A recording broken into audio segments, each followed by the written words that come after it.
birds flying high, you know how I feel. Sun in the sky, you know how I feel. Breeze drifting on by, you know how I feel. It's a new dawn, it's a new day, it's a new life for me, yeah. Turn on your mind now, tune into the feed. We're planting digital flowers from a single tiny seed.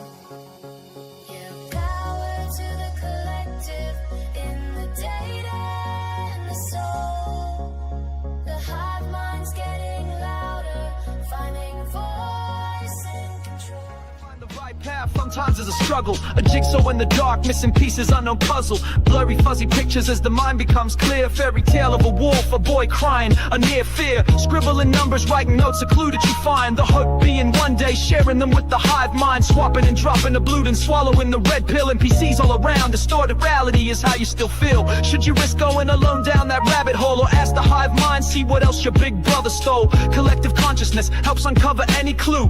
Powerful ideas shared amongst the whole crew.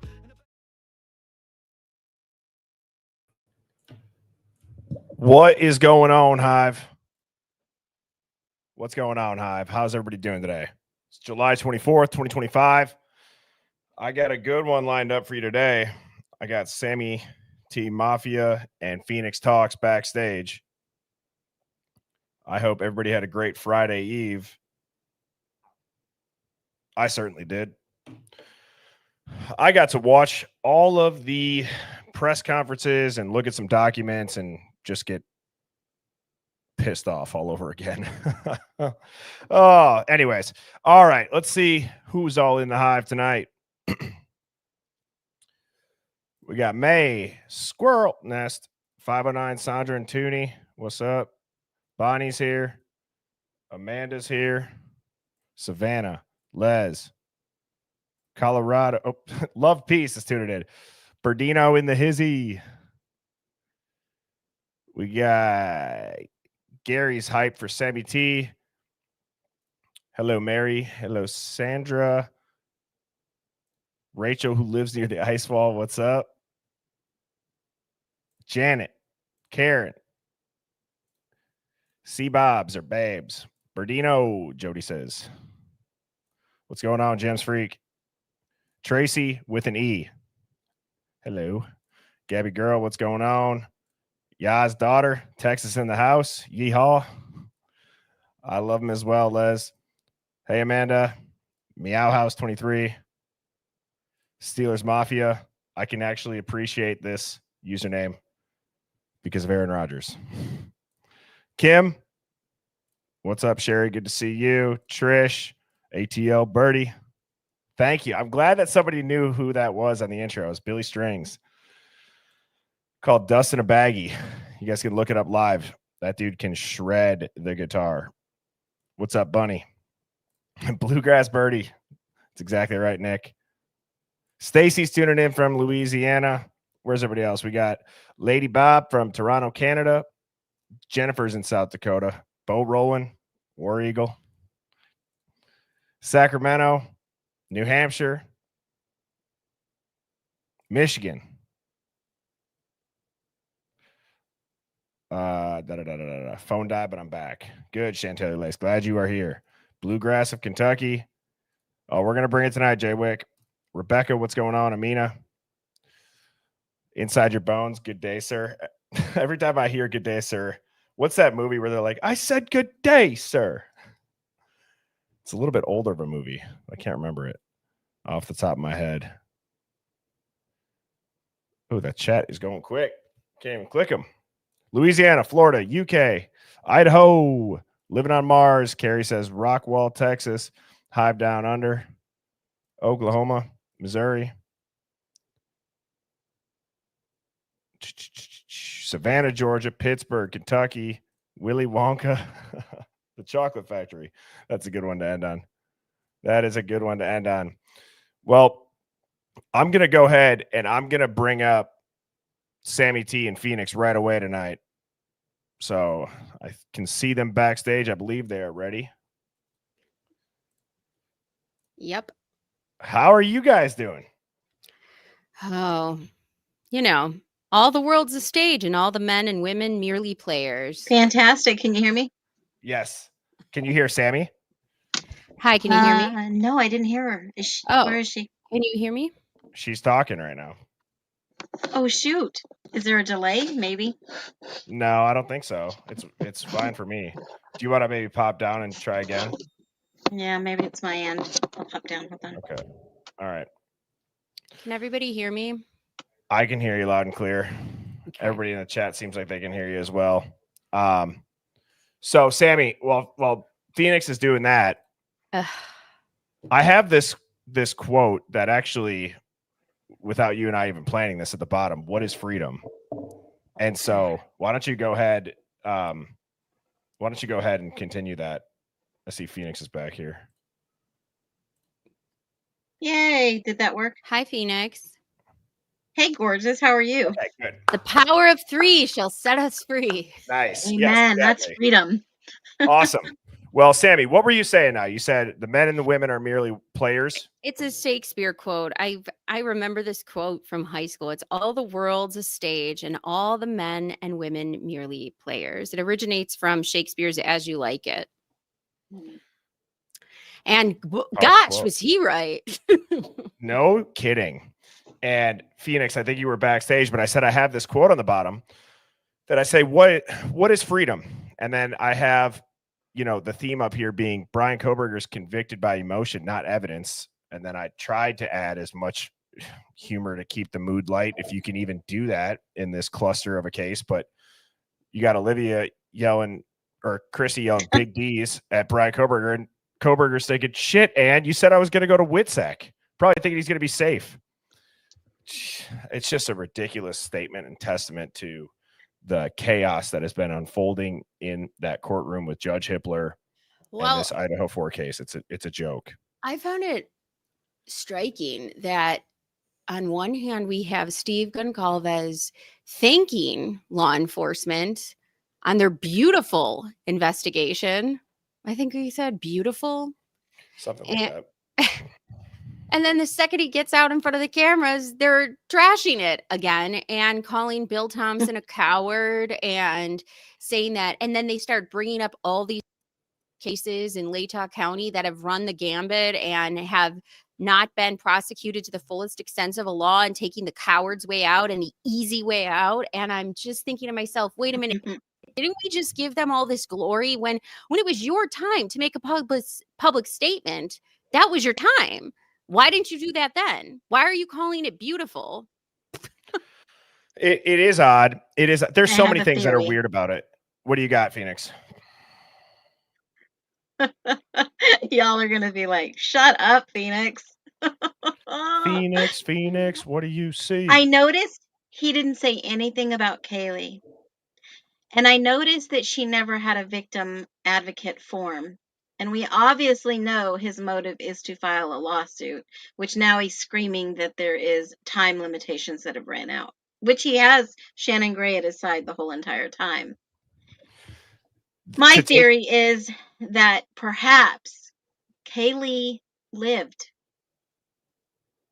Well, we've talked about that. So there's something that I want to say to take that further, because I don't think that that's a stretch. Because if you look at the role that the G's have played, as far as in the media,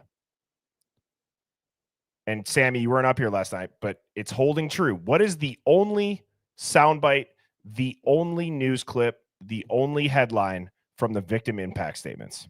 Do you see any other family being talked about except for the G's? That's usually how it's gone through this entire thing. Right. And where I'm going with the tinfoil hat theory that I will say, in addition, as a segue to Phoenix's, it is strategic on the G's part if they are playing a role to do something so over the top to eat up the headlines and keep all of the attention of the media off the other families. I don't know what to make of it, especially now that I've been combing through these documents as ferociously as Phoenix has. I just haven't had time because I was at work to make videos. But the more I'm reading these documents, there is something so wrong in how this, like, more wrong than I thought on how Well this said. was investigated. Like, this succeeded my expectations of being bad. This actually shocks me. Yeah. I know. I felt a gut punch. I got through all the documents yesterday. I actually just didn't go through the documents. I lined it up to the court repository and what was happening at the time. And then I linked it to the actual information in each supplement. There's an attaching supplement later on. So you can see the progression as I went through them. And I'm thinking to myself, the only reason that BK was on the radar is because they did some search on Google to see who searched the murders, and they found his name, and then instantly he became the suspect. That's the only link. Maybe he was interested to find out who did it too. I don't, Yeah, or something tells me though that I just have this snagging feeling that Kopaka is still involved in this. Like, I have this sneaking suspicion because of the way that the Aryan Knights run, and I feel like they have something to do with this. I feel because it's blood in, blood out. That's their oath. So what if it was an initiation, right? Mm-hmm. And then he chickened out or something happened, or he did something in it, and then dirty cops, let's face it, drugs make a lot of money in small towns. Mm-hmm. The gang unit was disbanded. They have these Aryan Knights running wild. Clearly, I mean, they couldn't even keep him in prison for help, for fuck's sakes, with the Skylar Mead and the Umpenhauer who broke out of prison. A part of me thinks that SWAT thing was they factory reset the kid's phone. It might be a profitable thing, you know? It's so, and the documents are so insane. They're so insane. So I want to start with one thing that I don't know if people noticed. Maybe you guys did. How wild is it that a Moscow police detective wrote that Xana was the one that suffered more than 50 stab wounds? Yep. What? Well, we know she was the target from the drug connection. Her mother and Maddie's stepmom was just arrested weeks before that. Yes. And got some good deals. Yes. So let me finish reading this because it's just insane. I have 5 bullet points here. 50 stab wounds. Who's all doing this, by the way? 8 minutes. I don't know. I have no idea because it says that prosecutors said earlier that Koberger had encountered her, she was awake. Then he walked downstairs after killing Maddie and Kaylee. And then she's the one that fought. So it's like she was saying, so isn't it interesting where I'm going with the 50 stab wounds being Xana? It's interesting because in a way, the documents are saying that she fought, but then it was always Kaylee was unrecognizable. But then they're like, well, Xana just had defense wounds on her fingers. And then you listen to the coroner saying that, if they're on her fingers, they were either probably intentionally cut off or she grabbed it and it's sliced. It's not considered a stab wound. But then you read that, it's like, okay, so she fought. Well, she's going to fight. She gets 50 stab wounds. She's the target. Why would she be the target? Boom. Parents. It all lines up. Mm-hmm. They know we're going to piece it together. And on top of it, she had lacerations on her face. Xana did. Xana had cuts on her face as well. So that's not true that she was just perfectly laying under a blanket and nobody could see any. No, she was slashed in the face too. And honestly, I think that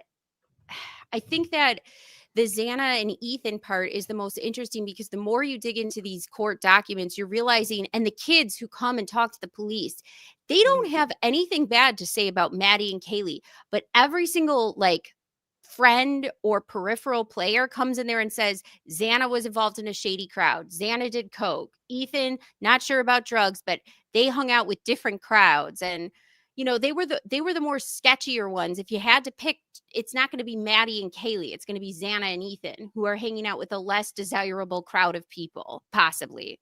Like your Emma Bailey's. Yeah. Correct. Now, all right, ladies, I'm gonna go through. We're gonna continue that conversation. That was a great intro because obviously I think that these documents are going to be the majority of the conversation. Oh. So I just wanted to add one more thing. Mhm. I think the amount of stab wounds from the victims that where we're finding out, why is it that this proves he was in this furious sexual tension frenzy, just stabbing in the dark while they're asleep or almost asleep or whatever? Okay. Why is it that? And why are we not seeing the amount of wounds, looking at the timeline and thinking, wait, that doesn't make sense? So in my head, I'm going, the police had to pick a narrative. If they pick that this narrative, what are we going to do? It's got to be either the Titan timeline, or if we expand it, then we're going to have to get into the Linda Lane audio and all of these cars. So we can't do that. But then if we shorten the timeline, how are we going to explain the wounds? And that's why they hid him from us up until this point. Because how are they going to explain it? Because to me, what this shows when you see the final blows is they kept them alive. And then they injured them mortally. They slashed them in places that were going to keep them alive. And then they killed them. Yeah, so they were to tortured. me, that shows, Yes. So to me, this doesn't show that he was in some frenzied stabbing mess where he doesn't care and it's just a hodgepodge of stabbing in 8 minutes and out the door and forensically, I'm just a maverick. No, this shows to me this was carefully plotted out and planned, that they die at the moment they wanted them to die, that this was drawn out, and that it was more important for the police to have this concise timeline, this short timeline, because opening it up was opening them up.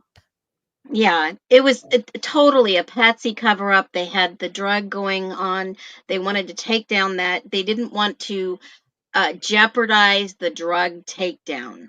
They didn't want to, so they had to make this cover up, which we're uncovering. And let me take that a step further. And I'm not sure if I'm the only one that's connecting these dots in my mind right now.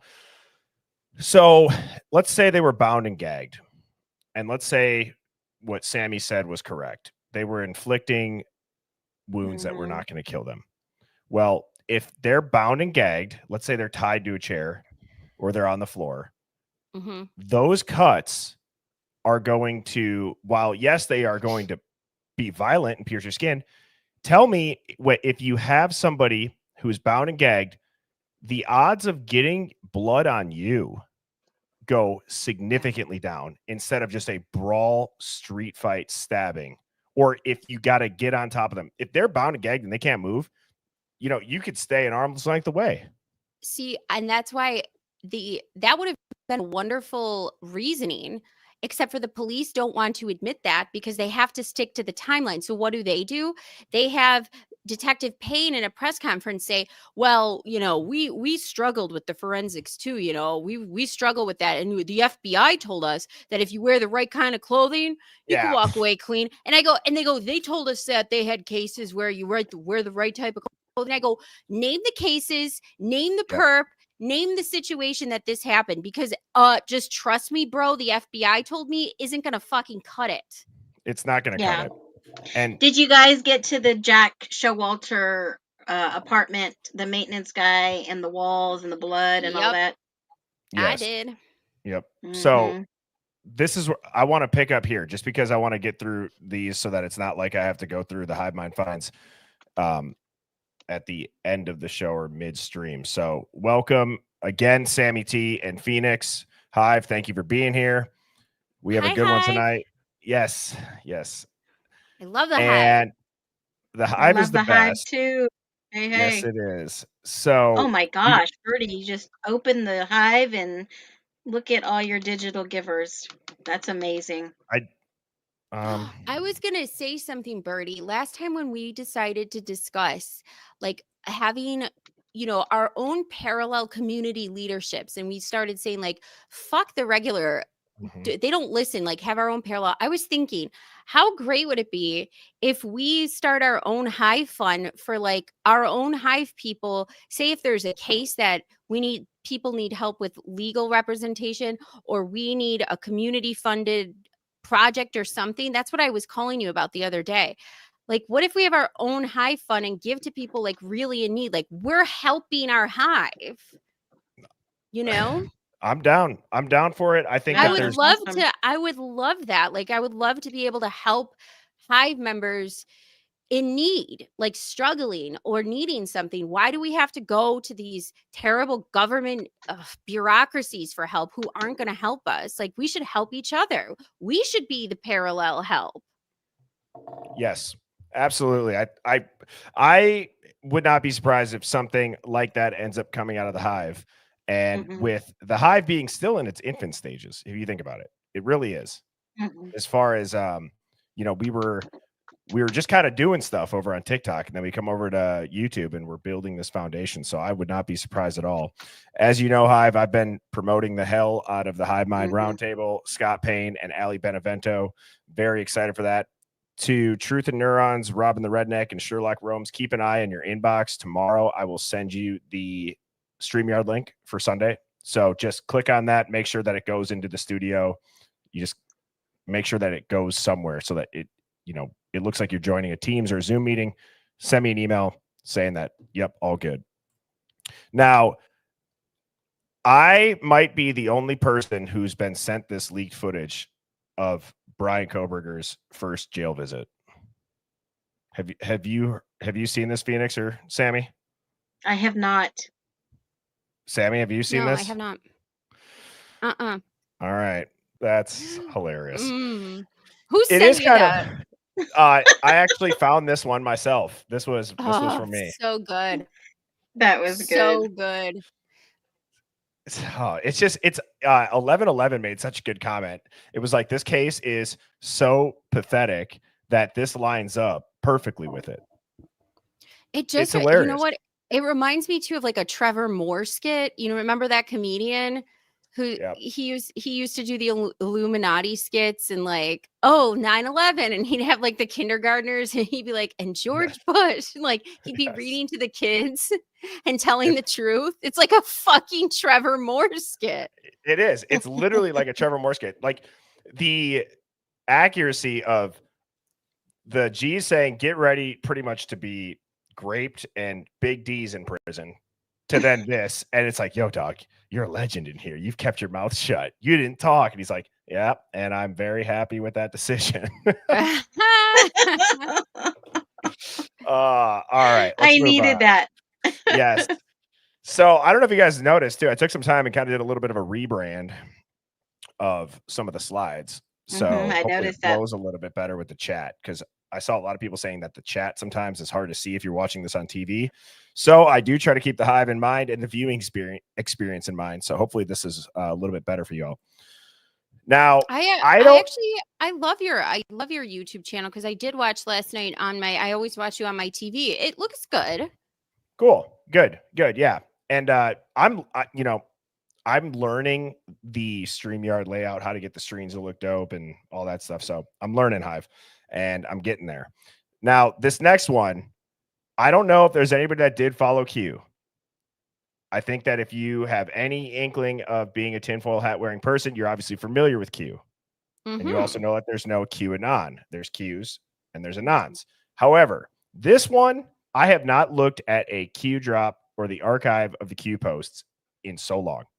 This came into my inbox and this is worth showing. Now, before everybody jumps down my neck for saying, why are you showing Q? QAnon's a conspiracy, blah, blah, blah, blah. Well, don't forget, you're in the Hive. This is the stream where we do this shit. So let me just say this. Down to the day of Brian Koberger's sentencing, a 5-year delta, target models made to fill out an extensive background report. Target models asked in detail, family. Target models generally greenlit based on loner, insecurity, depressed. Target models generally greenlit based on humble, poorer family background. to prevent possible legal retaliation. The spider web connects those most trusted, those most rich, those most powerful, safe, free, highest level security, and max protection. That's weird, right? Mm-hmm. Wait, let me read this through. Okay, greenlit I base. can see that. Spider web is the most rich, most powerful, safe, free, high self-security, match, protect, Q. Interesting. And it's down to the date of that sentencing, and they were pushing it back. And so, who knows? I can only say so much about Q as far as the narrative discrediting it. Even there's people that, what do they call it? Like blackpilling or whatever term you want to say. There's a handful that line up pretty crazy a few years later, down to the day or close to. And so I just wanted to share this. I don't know if anybody in here is familiar with Q, but whether or not it was a PSYOP, whether or not it was the government, whether or not, who knows, whatever it was, people think they have it figured out. My point is this: it asked questions and it woke a lot of people up.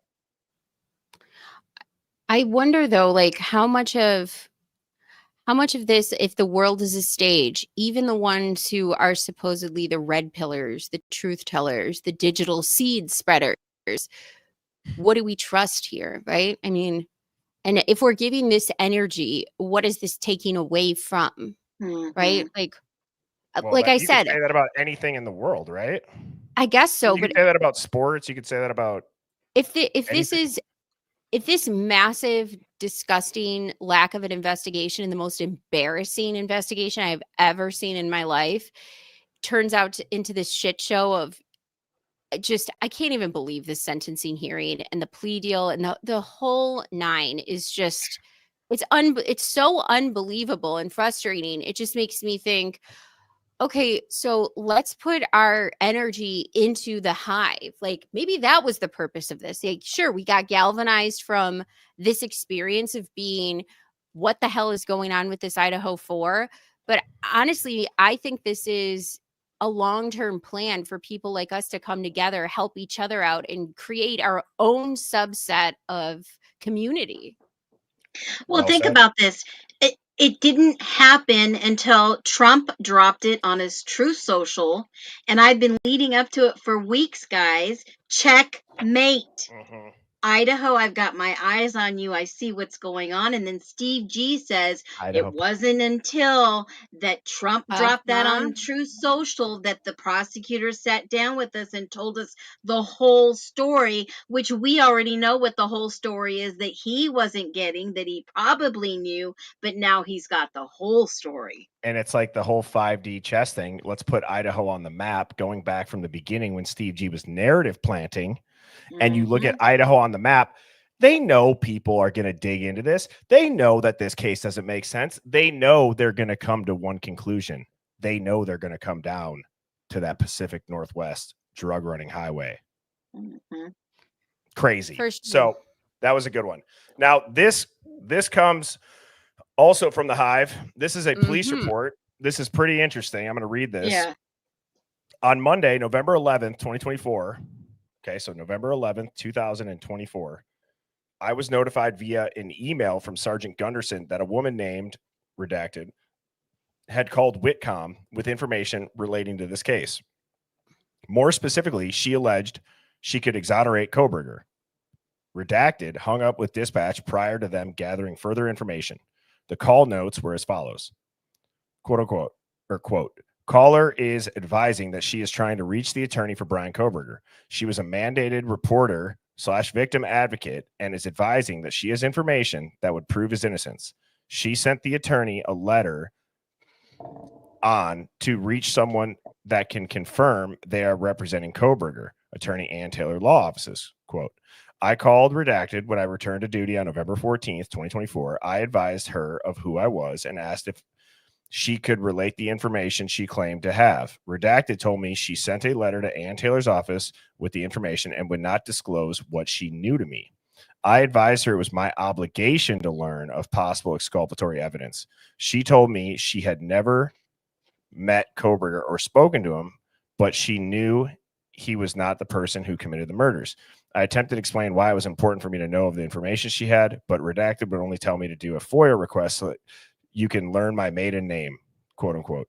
She also stated if I did so, the FBI would immediately contact me. I asked her if she had contacted the FBI, to which she replied she had not, but they would know as soon as I searched her name. Redacted then said she did not want any further involvement and hung up on me. Based off of Redacted's inability or unwillingness to offer any information to be substantiated or investigated further, there is no further avenue to proceed. Reference this call. And that was by Corporal Payne. So November she got 14th. spooked. 2024. Very obvious that she doesn't want, she's like, I'm not talking to these guys. But I also find it interesting, just from knowing people in social media and stuff who have tried to get information to Ann Taylor. Even I did. Like, I wrote this email. I put it out on my TikTok. I don't know if it's on this channel or Nuke channel. It is odd. Like, a part of me, now that how this all turned out, was she is just like all the other educated people in Idaho in the legal aspect, go to the U of I, work within the same government buildings and the same, it's all the same crop of people, right? So, like, how are we supposed to look at her, really? Is my question. Like, are we supposed to really think that she was doing everything possible? She put on a good show, but it seems a little odd that she gave up in the 11th hour, when actually I feel like the screws were being put to the prosecution, especially after the leak and Hippler putting in that investigation. Like, yes, you got denied avenues that you were unable to use in order to defend Brian when it came to the third party culprit, but you still had this leak investigation going on. You still, now that I'm reading these reports, Anne knows these reports. So, like, you shouldn't, why would you ever plead this? She's been setting up. So this is where it's, so last night when I was editing, I'm laying on the couch, doing my normal thing that I do when I have to clip the videos for the next day. And I have to listen to the videos again. And I'm just like, there is no way that Ann Taylor was not setting up Brian Kohberger for ineffective counsel since day one. There is no way that, if you think about, if you're going to cover something up, if you are going to run a parallel case to take the headlines off of it, you would do this. You would do this. You would have the drama around the death penalty, then the drama around the death penalty being taken off the table, then the drama of the sentencing with the victim impact statements. Now in 42 days, that's about what he has, I believe, maybe 41. When he files this for ineffective counsel, there's going to be more drama on it. And it's all sensationalized headlines. There's nothing actually being shown. Brian Kohberger just got sentenced to life without any evidence ever being shown. And what's wild is you go back and you think, it took me until last night to finally just allow it to be in my mind that we are not watching a legitimate case with Brian Kohberger. We are not. Nothing is legitimate. This has been planned out. And if you know the law, like Ann Taylor and Hurwitz and all those people, you would do this. We have to have a show trial to eat up our time. We're going to do that by having a bunch of sealed redactments so that nobody can really dig into it and figure out that this isn't what's really going on. We're going to then set Brian up for the death penalty. Then we're going to claim it effective. You can mentally walk through it now after seeing it. Exactly. And what did we say last episode? When we played that Jim Garrison video about conspiracy and recognizing patterns, right? If we want to be honest with ourselves, part of the pattern, if you're saying that the pattern is silence and secrecy, the ones who don't speak and the ones who speak. Well, Ann Taylor is one of the ones who speak. So she is a narrative driver. Yes, because she's his attorney. But where has she now been really silent? It's during this whole process. And Mhm. that's just I think she's a part of it. unmistakable. I think a she's part of playing a it. role too, just I like think she Coburger is. played.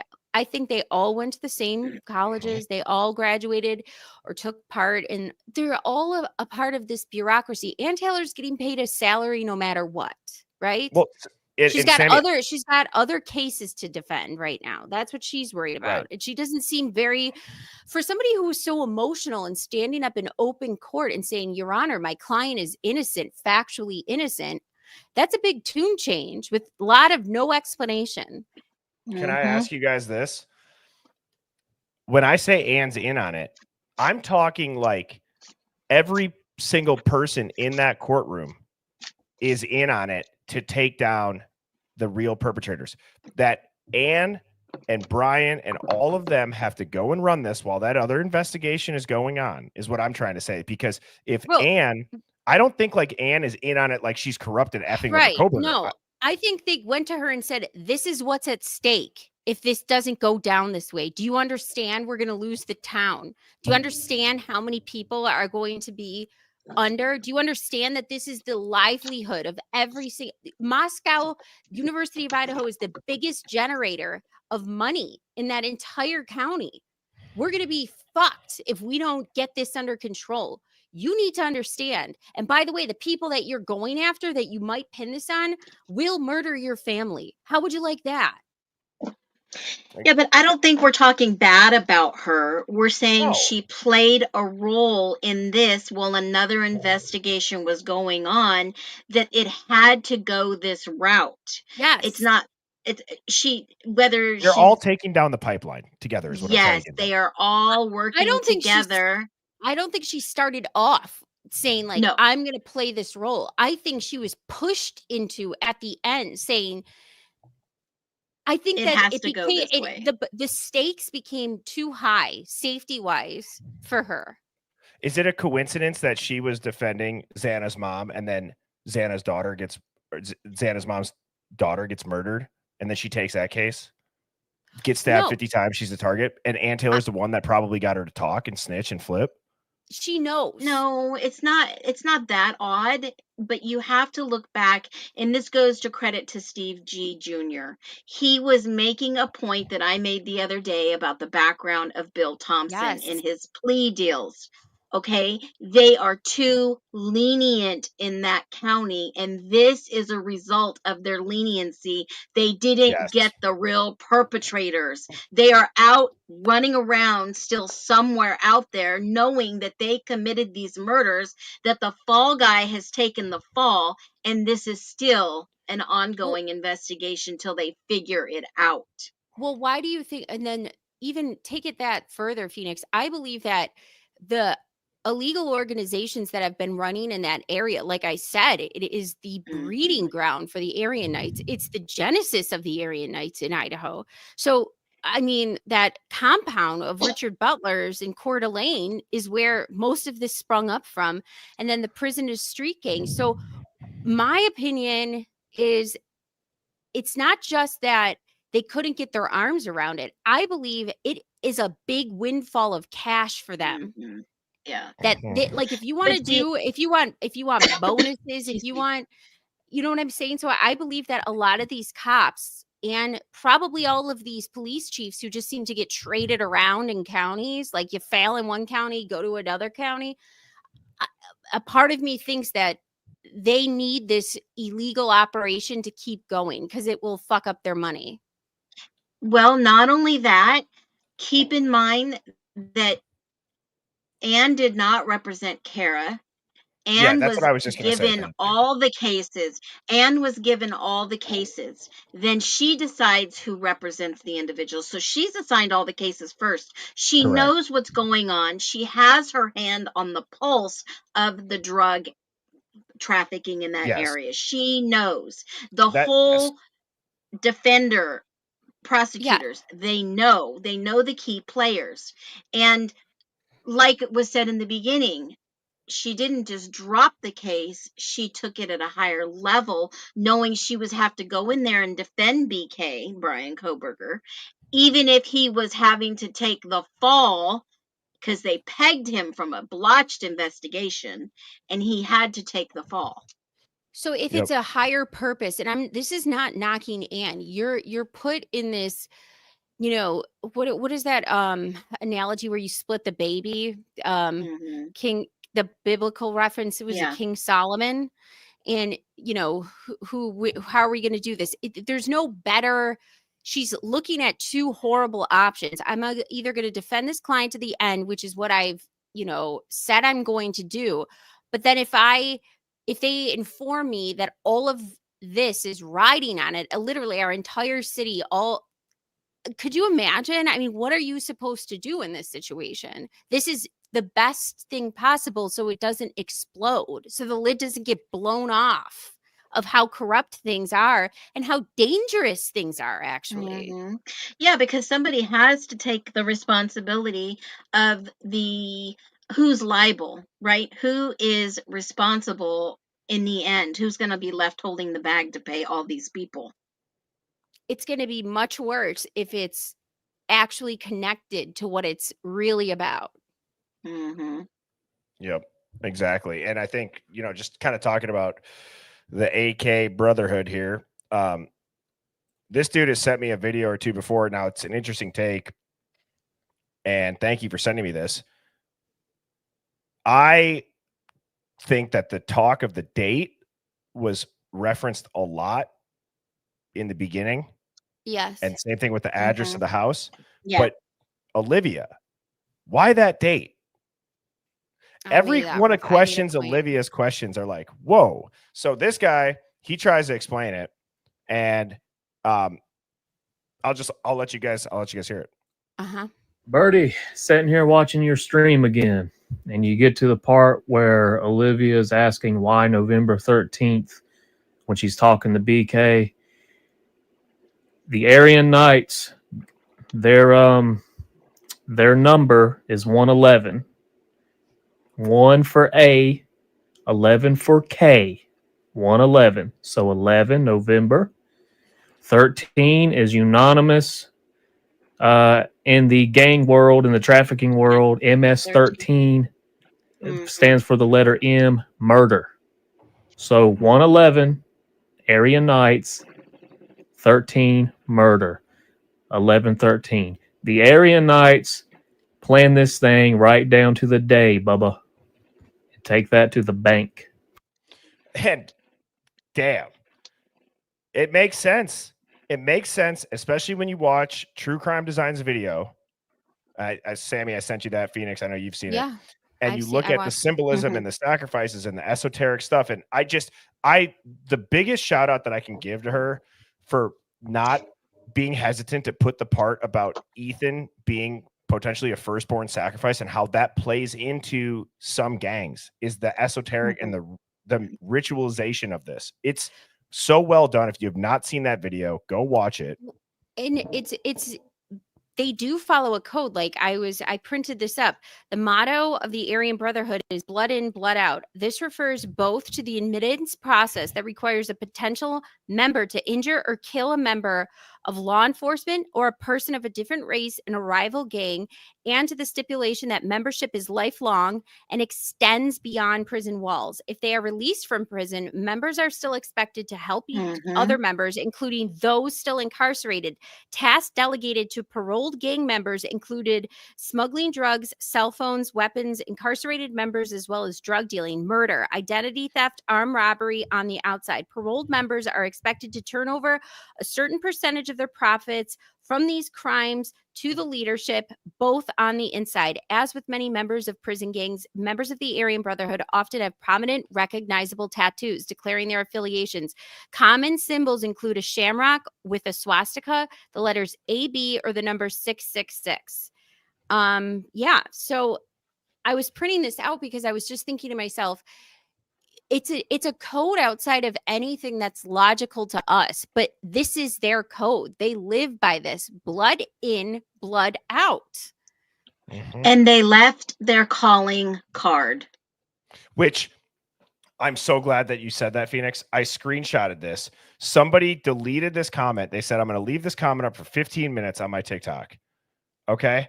It's a paragraph, but I want to read this one part. So here is, they posted it on my, this is the screenshot. They posted it on my ritual video, or no, they posted it on my going back to the beginning video. Anyways, they said this. Where is it? Okay, it's over though. Brian didn't sing, except he did have a black heart on a piece of paper at the sentencing. As an FYI, the black heart is a known symbol of a splinter group, which includes the distribution that works for Sinaloa and Zeta.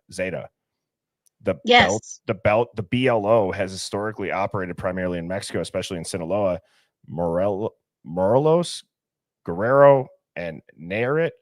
However, like many major Mexican sea gangs, BLO attended its influence into parts of the U.S., including the Pacific Northwest, largely through drug trafficking distribution networks rather than direct street level control. They have that is interesting. So then now, if this is a drug operation, Cobra is playing it. If the black heart, if that's kind of like the sticker that maybe is on their loads that they're sending, you guys have all seen that shit in the movies. Maybe. Yep. Possible. But they left a calling card. They sent a very clear message. Well, not only did they leave a calling card, as we see in the documents that I've been combing through, there was bloody handprint, there was a backpack, there was even, I think, the wounds in their bodies, like the carving up of Ethan's legs. Like if you think of two big slashes, one down one down the other, what does that look like? What number does that represent? 11. Yeah. Jesus H. That's a good pickup. Yep. I mean, so let's dive into some of these. And by the way, think of this like if I believe they were tortured and that's why they had to condense the timeline and not fixate on the wounds or the times of death, because then none of this would make sense.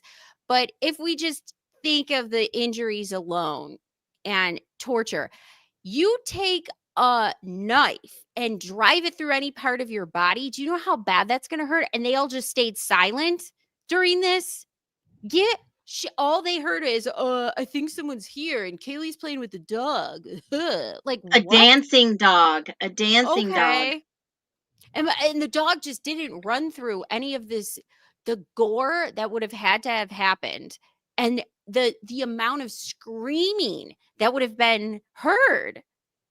Because they didn't just sever their throats right away. That was the last part. That was the last final injury. That was the cause of death, the jugular vein in one. Some of them had a tear through their heart. If you tear through somebody's hearts, by the way, these are the most bleeding organs. So if you like cut them, stab them, you're going to bleed everywhere. Okay. So a bed, a cover isn't going to just soak this up. I agree. And most of these warrants were towards Kaylee.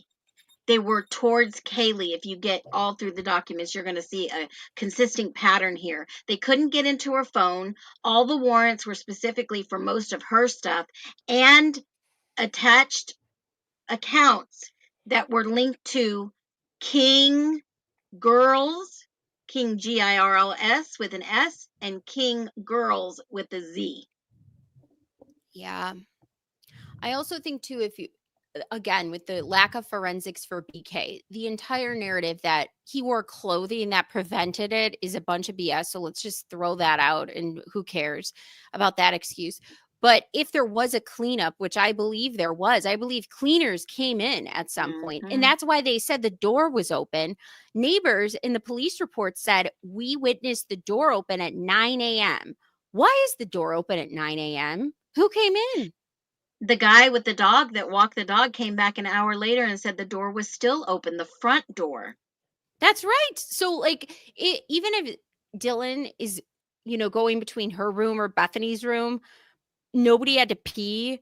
I mean, you were drunk. When you're drunk and you have to pee, okay? You're not peeing. Yeah, and also too, like, how about the whole, I've never taken an Advil and it makes me pass out and drowsy and sleep longer through a bunch of shit, and not like the whole toothache thing too. Like, got up, like, come on. Well, why wouldn't that come out right away? And another part of that is they wanted to interview her, but she was already gone. So she couldn't sit for an interview. So the police officer called Dylan. So she got out of Dodge so fast. So she leaves there and she does this phone interview, right? And in the phone interview, she's saying, hold on, she's saying something that's not consistent with what Bethany's saying. And they point this out, that it's inconsistent because Bethany went to the party around 30 hours. So it looks like they meant to say 2:30 hours with Ethan Chapin and Xana Kernodle. They hung out in an apartment for a while together. This is what they call the White House. And then the Whites, yeah. And then went up to the main part of the fraternity to hang out at the party. Maddie and Kaylee went to the corner club, not sure why they left, did not see Ethan and Xana at the party, and left to go to the residence, Taylor Avenue. And I walked home around 11:30-ish. So they say the Whites is a known party location. The blood was isolated to one area with no trail to either. And I photographed the blood and notified a scene investigator. That we walked at various areas around the crime scene looking for evidence. OFC house and I found nothing of evidentiary value. You found blood in the house that they were partying in called the Whites. I mean, which is, again, a little strange. Does anybody else think that's strange? Oh, yeah. The whole documents are strange, especially when all you have all these tips and calls. And how many knives did they find during this investigation? I've already got to 5. And Koberger was given a knife by a professor. And I'm thinking to myself, how many freaking knives? But did you guys catch the evidence marker of 733 in a different case that happened in 2023? Yes. They took the knife out of the evidence locker, went to Spokane, asked the doctor if this knife could possibly match the wounds that she saw. She says yes. They take that knife back and they put it back in the evidence locker. Did they test it? Did they run DNA on it? And what freaking case was in 2023 that they took this knife from? Because Koberger was behind bars. Did somebody else create or commit a crime using that weapon and they have it? I know, and it sounds like, okay, I was thinking the same thing. I was like, okay, and where's the document where we're now going to see that, oh, we're finding out who did this? Like, I mean, they just like so many things they just sat on and did nothing with. Like, isn't it concerning where Bethany and Dylan were at between the hours of 10:30 p.m. on November 12th until sometime before 2 on November 13th? They couldn't tell the police. They literally had different stories. She couldn't remember.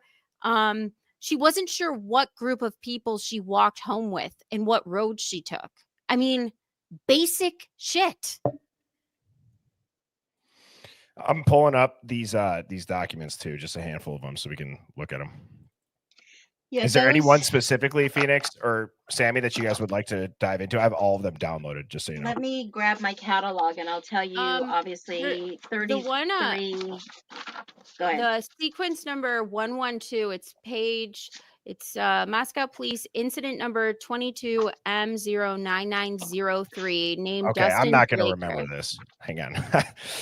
So what it like, do you, because I have it's from the Watch Guard event. It's from July 8th of 2025. I guess this was a supplemental. Yes. What is a supplemental number then? Okay. The supplemental number. Should say like sup 38 redacted, sup 39 redacted. Sequence number 112. Okay. I guess let me go. 1272 is the, yeah, sequence number 112. All right. I don't know why they black out the interview with blah, blah, blah. Like, we can obviously tell who it is. Why redact the name? Let me just make sure that, is this, let me see. I love how they got Jack Decor's DNA.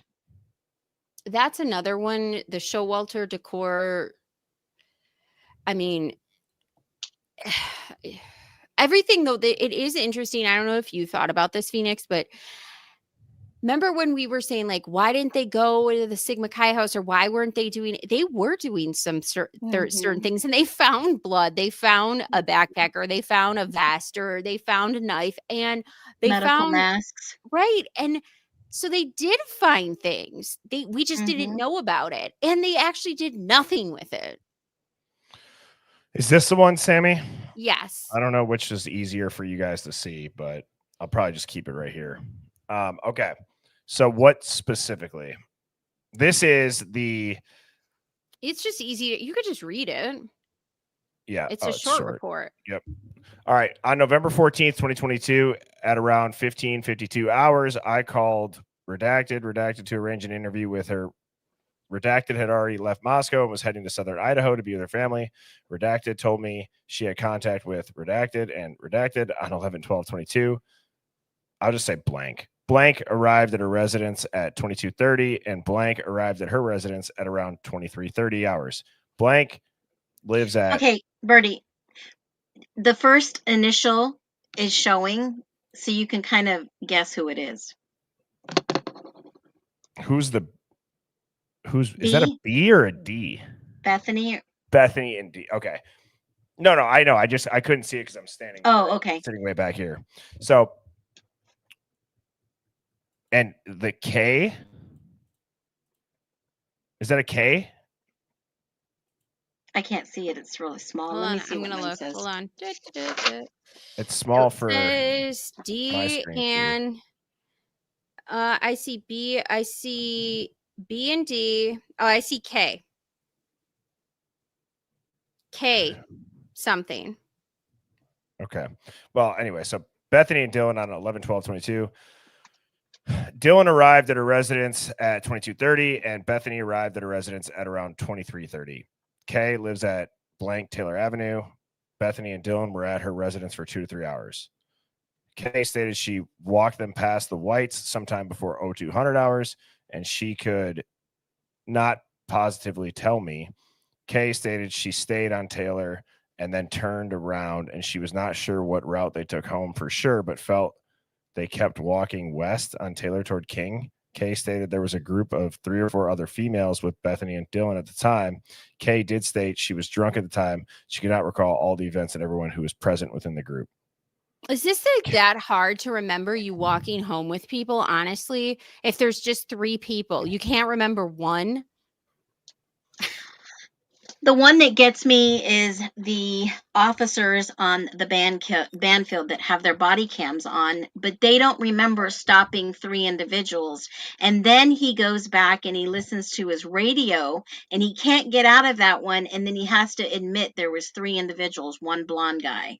And they saw them walking from 1122 King Road. And guess who the 2 officers are? One is Rosendale? definitely Rosendahl. Yep. Yeah. Oh, look at that. I figured it out. Rosie. Nice. Thank you for whoever said to do Good that. job. Yeah, that's awesome. So this was 112. Now I got to see, this is going to take me forever because I have to share each. Oh no, wait. You're good. It worked. There we go. Yay. All right. Oh shit. Okay. Now this is 33, Phoenix. This is the one that you wanted. Right? No. 32. Well, that's the actual autopsy. I don't want to share that. I mean, there's people sharing all the gore. I won't share the gore. But in 32, it doesn't say anything about Ethan's legs until you get to another officer's narrative summary. Mm-hmm. And then they mention Ethan's legs. Yes. Gotcha. I feel like what I think we should do for this is let's start in the Discord. Let's start in the Discord, like the craziest things that are in those documents. Obviously, there's a hell of a lot of them. And I think that would be easier because then I'll be able to just put it on the screen. When it's a PDF, I have to share the entire window and I can't see the screen sharing. from a So what I'm technical trying to standpoint. do, like at my house, I have this giant whiteboard. And so I'm trying to date and like put on the timeline reports when they were made and like the big target items of like what these are saying to kind of get, because I think when you put it in a linear space, it actually has such a bigger impact than pulling up a report. Do you know what I'm saying? Because when you're looking at it on a timeline, you can't believe how close some of these things are happening together.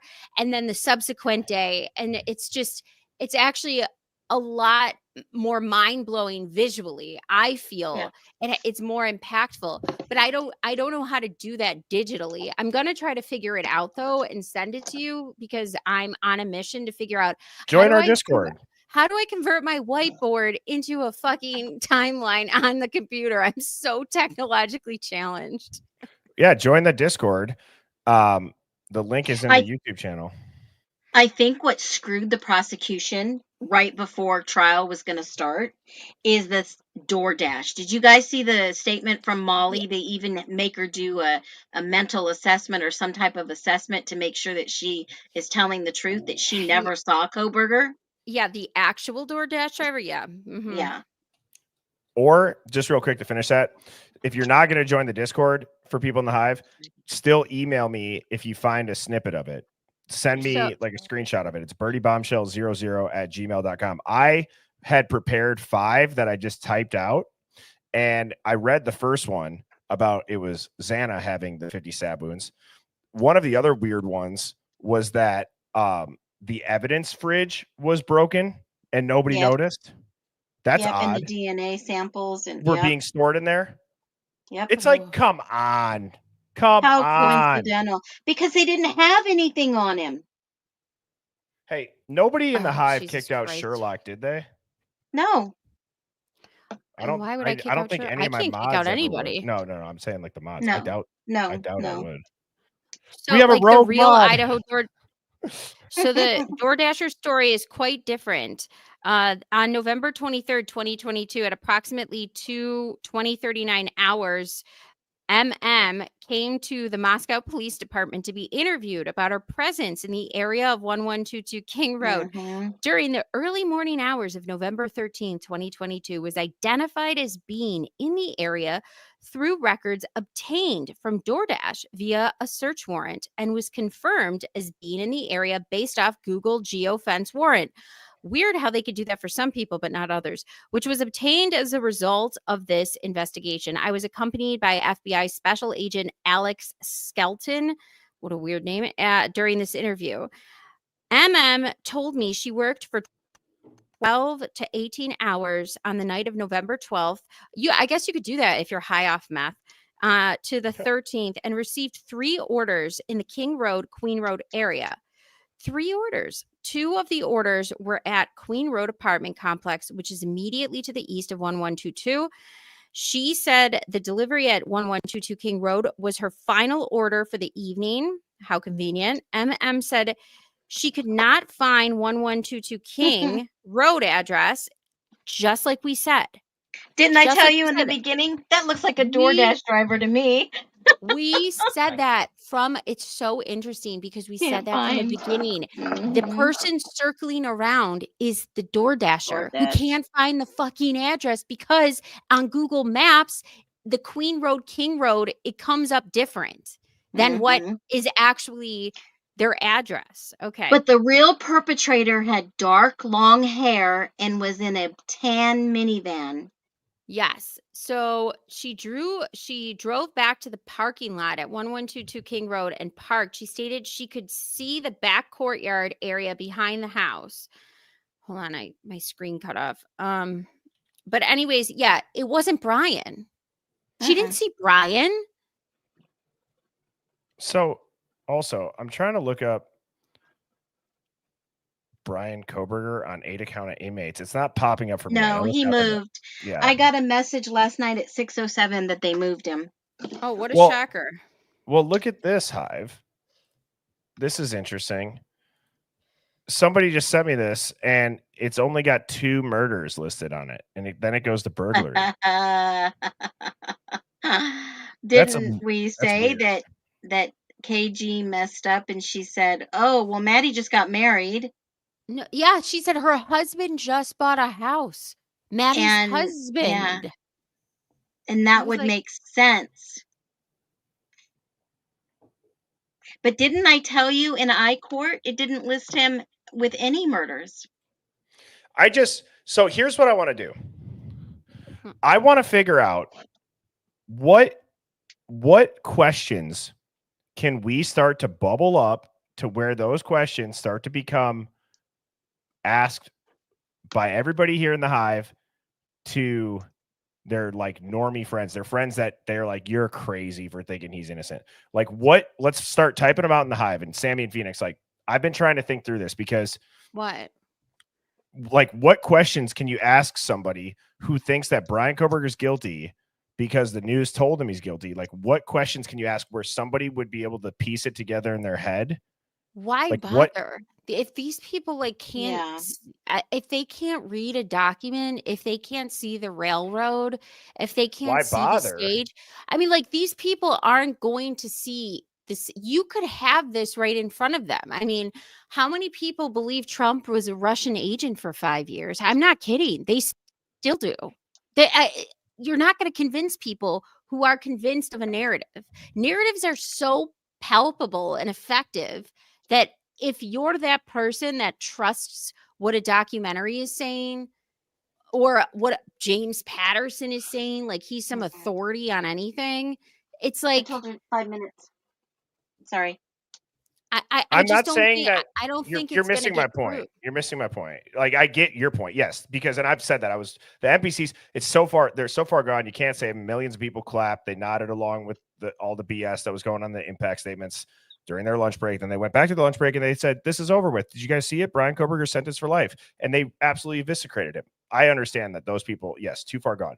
I'm trying to say there is a way, and the why bother, I want to know, like, the Karen Reed activists, like, where are they I on this am. case? I know you are, but I'm saying there's a majority of them that aren't.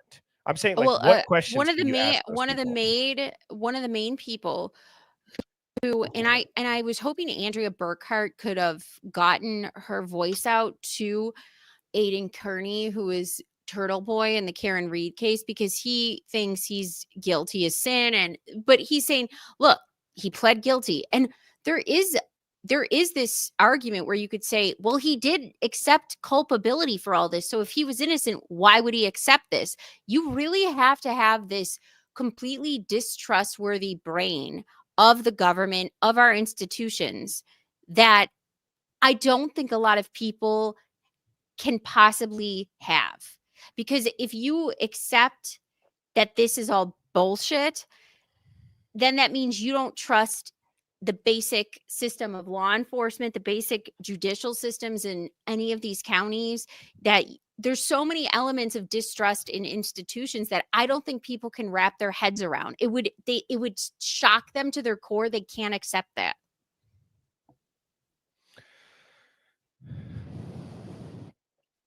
I mean, yeah, I agree. I don't think you're wrong by any means. I don't get the inability to just even look through a lens of, what if this is nothing that's legitimate? And if it is legitimate, then it's terrifying.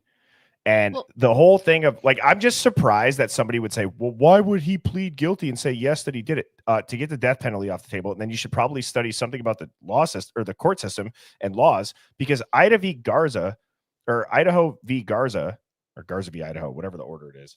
Okay. If you really study that, the entire plea thing, it doesn't matter what you waive in a plea anymore. It's just like, it's a figurehead on paper.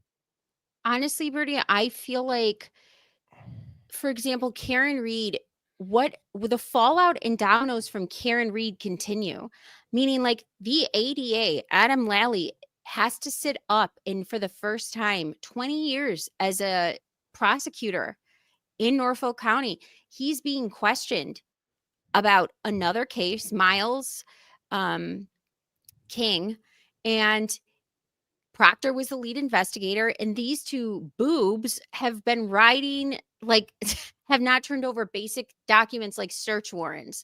I mean, and this guy is just rotting away in prison, and they're making representations to the court that are totally untrue.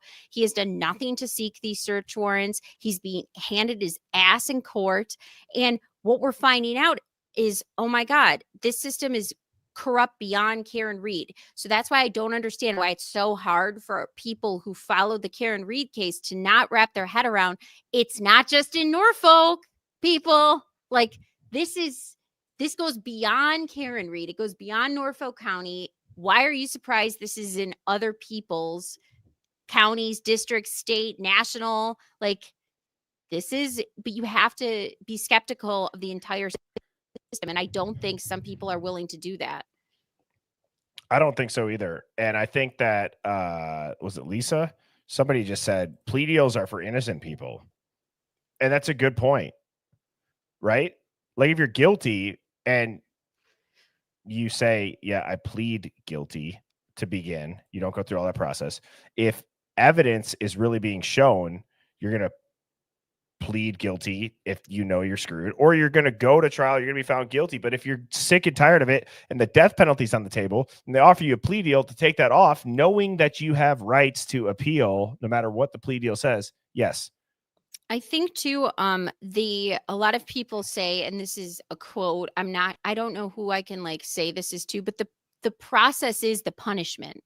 So if you are a wealthier person like Karen Reed who can fight the charges, thank God she did, because now this corruption has opened it up for so many people who have been prosecuted by Adam Lally and who have had Michael Proctor and Tully and Buchanan as their lead investigators. Now they get to open up this entire system because of Karen Reed. Karen Reed exposed the corruption. And so now all of these people want their cases relooked at. And guess what we're finding out? Oh, what a surprise. They've been fucked over too, except for they didn't have the money. The process is the punishment. So they're going to sign a plea deal if they're poor. Of course they are. Yep. And to whatever name that was up there, you get the slow clown horn. Just, no, you pro burgers are so funny. Just keep talking. Nobody's... it's not pro burger. You clearly haven't listened to a second of this stream then. I don't understand why people make this about Brian when Kober, it's about the process. It's about the process. Yes. The process is corrupt. I don't give a fuck if his name is Daryl or fucking Sherman. I don't care. It's the fucking process. Yeah, exactly. It's the fact that there's so many oddities too. The clapping in the courthouse, somebody saying, I hope you get raped, and Big D's in prison. Brian doesn't even stand during the sentencing. It's all weird. It's so weird. And also on top of that, if we're going to go on about somebody getting life in prison and they're waiving the rights to appeals, it's also just the narrative around it. The narrative around what that plea deal was is very damaging too.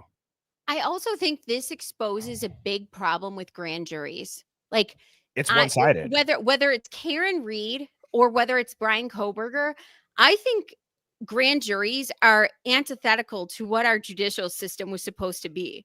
Honestly, I don't understand how a grand jury is legal in America and considered okay, because the process is kept under wraps. Nobody can get FOIA requests for the transcripts.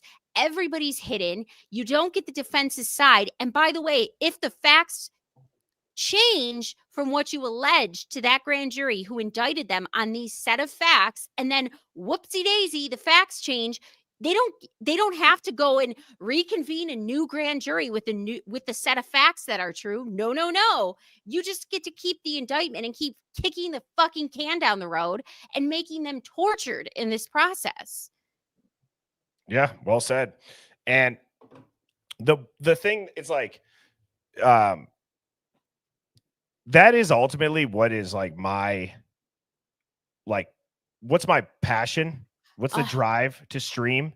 It's it's what I would call like narrative warfare. And then it's also just exposing things that once somebody asks the question of it, it should make you go, yeah, that is weird. Because that's how you do plant the little seeds of, why would they say that? Oh, what? You're right. Why isn't he standing? You're right. Why wasn't there one order in the court? Nothing. Why any of that? Rachel just said, I've never seen clapping allowed at court. It was like a stage performance, and we're clapping for the players, the theatrical players on the stage, and it was abhorrent. And in every court case I've ever witnessed, you are not allowed to react. You couldn't even react because they had the racist shooter, the top shooting in Buffalo, and I was watching the trial, and I mean, it was horrific. I watched the live stream of when that piece of shit shot up the Tops downtown, which I work near, and it was disgusting and just so insane and horrible. And this guy had to listen. He had to listen to all of these victims' families genuinely pour their hearts and souls out, cry and scream and everything. Nobody could react or they were thrown out. The judge said, you can't. I know this is a heightened emotion, but she was you can't let your courtroom become a theater show. You can't let clapping. I've never seen that before. Or even, how about this? When can you just go up and move courtroom property and just change it and just move it and turn it? Is that even legal? A judge would never allow No. a witness or a parent to disrespect him. And the funniest part about that, too, is Judge Hippler made it a point in the hearing prior to that to say, and he was specifically calling out Steve without saying his name, right? He was saying, I'm getting all of these calls in my office, which even that you are, there's certain people who are putting the court's phone number and saying call to make your voices heard, that I will not be swayed by public opinion, which I agree with, by the way. I don't think a judge, yes, you should take into the families their personal sentiments because they are the victims of the crime, correct? But you shouldn't listen to a public media campaign on your answering machine of how you're going to rule. That is not how a judge operates. A judge cannot run on public sentiment. That's antithetical to our justice system. But yet somehow after making that statement, he just lets Steve take the fucking podium, turn it, move around the furniture, and then we're all clapping. It's such a court. I actually looked up, is that illegal? And what it says is that the courtroom property says courtroom property equals judge's authority. So that includes the podium or the lectern. It's part of the courtroom's layout. Any movement of it would require permission from the bailiff or court officer and direct approval from the judge. The red flag, just to finish that, the red flag is that if Steve G had moved the podium without asking, and the court staff said nothing, that is a for sure pre-planned move, or the courtroom was complicit in it. Well, let me give you an example. When a prosecutor or a criminal defense attorney wants to approach the bench, they say, Judge, do I have permission to approach the bench? Even to walk up, say a witness needs a document, a piece of paper, or a transcript. They have to come from their podium and they have to say, Judge, may I approach the witness? Judge, may I approach the bench? Judge, may I go back to the podium? Judge, may I stand?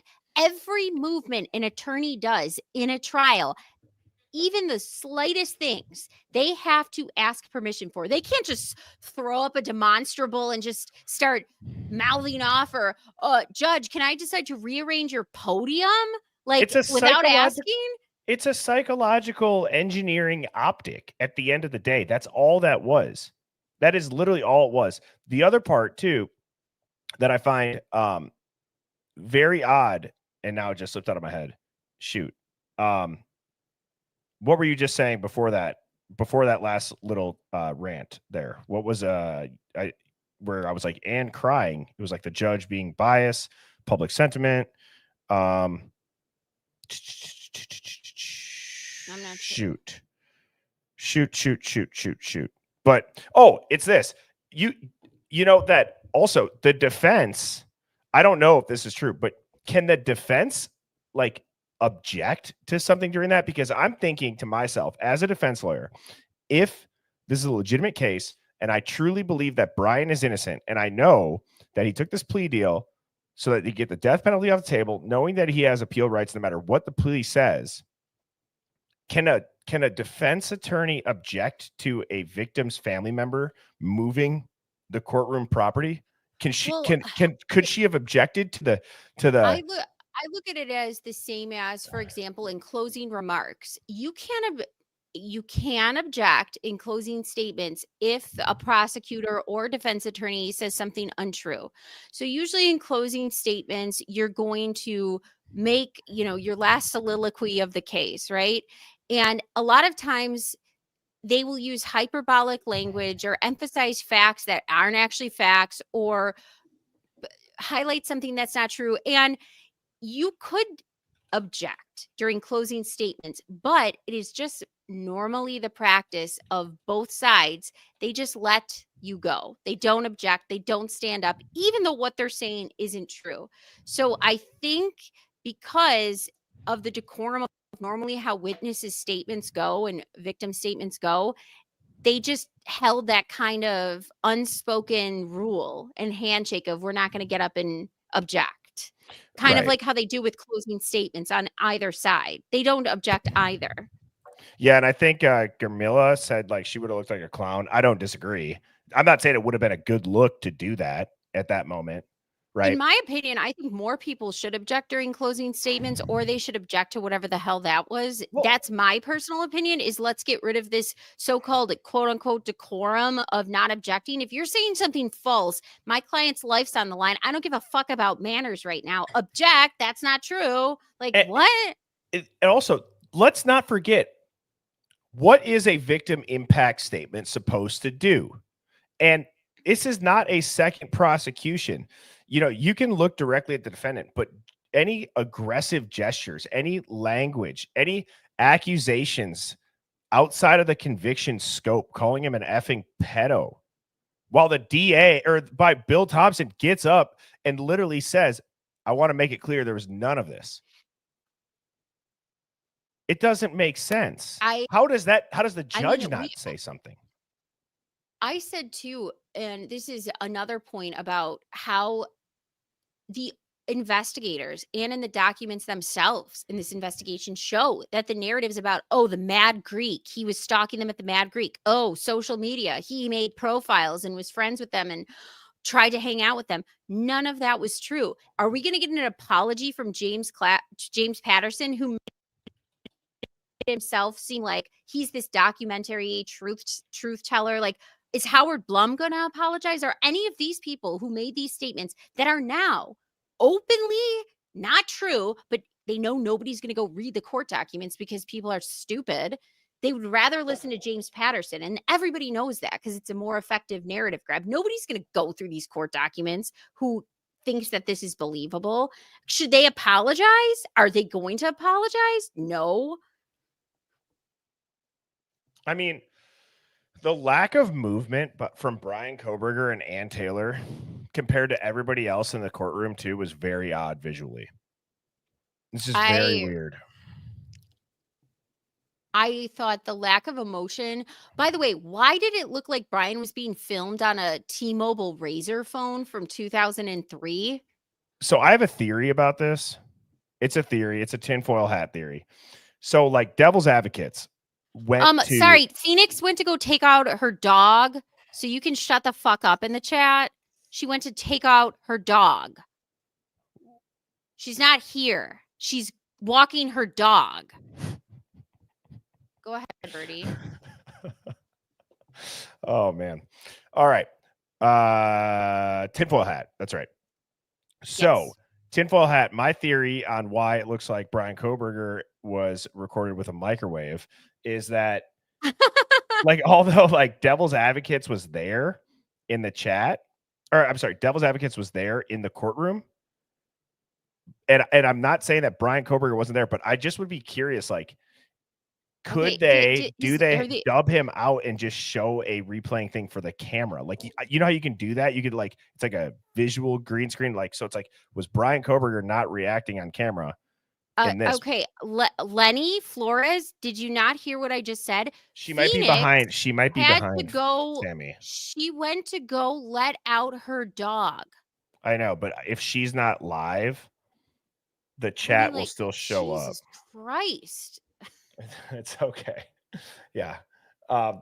So I'm just trying to think, like, the lack of the ability, or the lacking of people's abilities to look at a giant legal disconnect from the crime. I just don't understand how in 2025 we can't get an HD camera. I mean, why did it look like something I filmed on my Razr phone? It's I'm like, Yeah. what is this? Well, and I'm just looking this up. And you know what it reminded me of, because I'm totally into this Britney Spears conspiracy that it's not been her for years and years on her Instagram, that it's AIs and body doubles, because she also has this issue on her Instagram where everything that Britney films looks like that same resolution. It's like nobody can catch her in a clear photograph, video. Everything she films is in that T-Mobile Razr, pink Razr quality. Yes. And so yeah, exactly. And so people always catch these. This one woman, her name's Decoding Celebrity. She actually stood outside with a lot of Free Britney people during the P. Diddy trial and made it known that the videos of Britney are AI and body doubles. They've proved it. They've had tech people. They have this whole movement showing that it's not her in these videos at all. And the quality of the videos reminded me so much of what we saw in the Brian Koberger thing. It just was uncanny how much that video footage reminded me of the Britney Spears Instagram ones. I just want to know, like, the dead glazed over look, just no reaction. Like, I was kind of joking around yesterday when I said this, Sammy. I was like, if I'm sitting there, yes, understanding I'm going away for life. If this is legit, you're going there for life. You know, there's no reaction. Brian doesn't even, like, look at his attorney where they're like, you know, there's going to be people waiting behind the bars for you, and like Big D's. Like, I'm thinking to myself, like, I would probably, like, look at my attorney, like, can they say this? Well, we also he even blink. The glitching of his eyes was strange, So because weird. AI and other technology can't get eyes really well. They screw up with blinking. And the reason why his hands were down is because AI, like in Britney Spears's videos, you'll notice the thing that always gets her, like where we figure out that it's not her, is because of the hands. AI can't do hands right. It screws up. It glitches out. That's why his hands were under the desk. Yeah. Well, that's a great point too. That's a great point. And then here, I'm going to pull this up. I just want to, hang on. I want to pull this up because this just, like, rubbed me the wrong way completely. Let me, Okay. hang on. Koberger sentencing full. All right. Or I guess I could go If we like after this, if we want to go into a podcast about the Britney Spears things, we should so ask the Decoding Celebrities woman to come on. And if you saw these videos, and I've done my own slowdown and thing with these, it's not her. I mean, the tattoos disappear, reappear. And I was wondering, I bet you he's so still because they have to. I don't understand why this court looked so different and his image is so blurry compared to everything else I've seen on court TV or anything that's filmed that's real. Well, and so hang on. This is the part that I just want to show you guys. Okay. I think I got it close. I just think it's so odd that they're like, Yep, and we're adjourned. At Koberger, like the bell just rang out of class. No guards are around him. Nothing. He just slides back and he gets ready to stand up. I just think it's so weird. Like, watch this. A fine of $50,000. Restitution will be left. Corrections for to be imprisoned 22 days the date of the written judgment, shortly hereafter. Though the appeal be reported out for your instruction. Oh yeah, right here. Strengthened by them. I am encouraged by your humanity and strength. And God bless you. We're adjourned. Just nobody even comes around him. Oh my god! Like he just gets up. Humanity I know. and I feel like strength. we And should God do bless you. a parody We're video of adjourned. that and have "It's all right" because I'm saved by the bell. When you wake Yeah. up in the morning and it's gonna be all right. I mean, Well, it's like Mr. Belding coming out and being like, yes. "What I are you want to know doing?" if a capable defendant, or if I'm going to say this, if an able-bodied defendant doesn't stand during their sentencing, what could the reasons be? Riding low in my chair, she won't know that I'm there. If I can, it'll be all right. It's all right because I'm saved by Wow. the bell. Wow, this is kind of crazy. What's One it of say? them, it says it's a refusal to acknowledge the authority of the court. Oh yeah. Well, I do yeah. not recognize the legitimacy of this proceeding. It's very common in people who feel like they were railroaded by a corrupt system. Similar to when they say traitors in their home countries, if they die, have a wrinkled flag over their casket. Wow. That's interesting. That is very interesting. The other one says if they're in a psychological state of shock, disassociation, or drugged. And somebody said he was handcuffed to the chair. No, he's in an office chair and he just rolled back and stood up. He's not handcuffed to the chair. Like, so He's in an office chair. I mean, it's literally, I think this thing's on wheels. I'm not even joking you. Is it? If he's in an office chair. It's so absurd. The absurdity and the informality, and just like Judge Hippler, like, okay, everybody, actors, come on, you take over now. You could do whatever you want in my courtroom. You don't have to stand. Nobody cares if you say things that are completely inappropriate. You could take the furniture in here and just move it. It's fine. Hey, oh, Betsy, by the way, don't forget to hang clap. on, Sammy. Hang on, be quiet. Sorry, I just got to handle Okay. Betsy. Did you have to call me a dork, Betsy? Did you? Well, I don't know if it's joking around. Could be in a loving way of calling me a dork, but so I will call you a clown in a loving way as well. Why are you being what? I don't understand why people come on podcasts just to shit on people. Like, go away? I don't care. I genuinely don't care. It's like, did you really just call me a dork? And I just so happened to see that one. So anyways, you're a dork. All right. But I mean, you're not required to stand. Okay. Well, that's fine. But there's a lot of things that you're also not required to do that 99% of other people do in a courtroom. And when you go along with all the other oddities in this case, it's hard to ignore that he doesn't stand during sentencing. Why wouldn't Brian Koberger, the world's most prolific serial killer obsessed incel loner pedophile person, be made to stand in front of the entire country for what he did? Are you kidding me? Well, there's this dichotomy of not only did they not make him stand and respect the court and what the people were saying to his face, right? And then stand for sentencing, okay? And then he just slides out of there like, okay, whatever, bro. And not only do we have this nonchalant sentencing, but then we have this disrespect of the court itself with the victim impact statements that were just,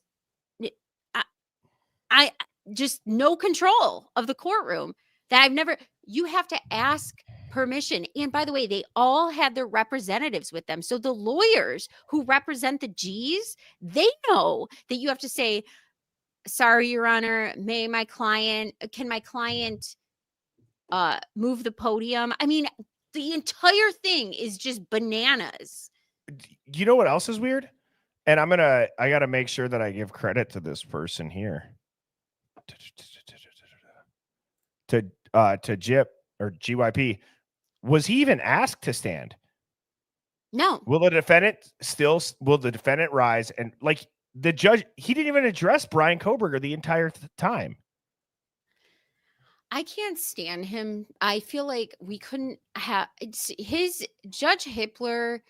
His voice is the embodiment of wallpaper. It's like, I don't know. I'm a 90s kid, and I remember my parents, when we built our house, like putting up wallpaper, and you have to put up that goo, and then you put up the wallpaper. It's like he is the projection of putting up wallpaper. It is so fucking terrible. I mean, just know his demeanor and what he finds serious or not serious, you don't know, because his body language and the way he speaks never change. It's a complete monotone, nothingness, non-tent from saying one thing to the next. How would you know one thing is more important than the other? Because it remains completely dry and terrible. Yeah, I want to sentencing to life.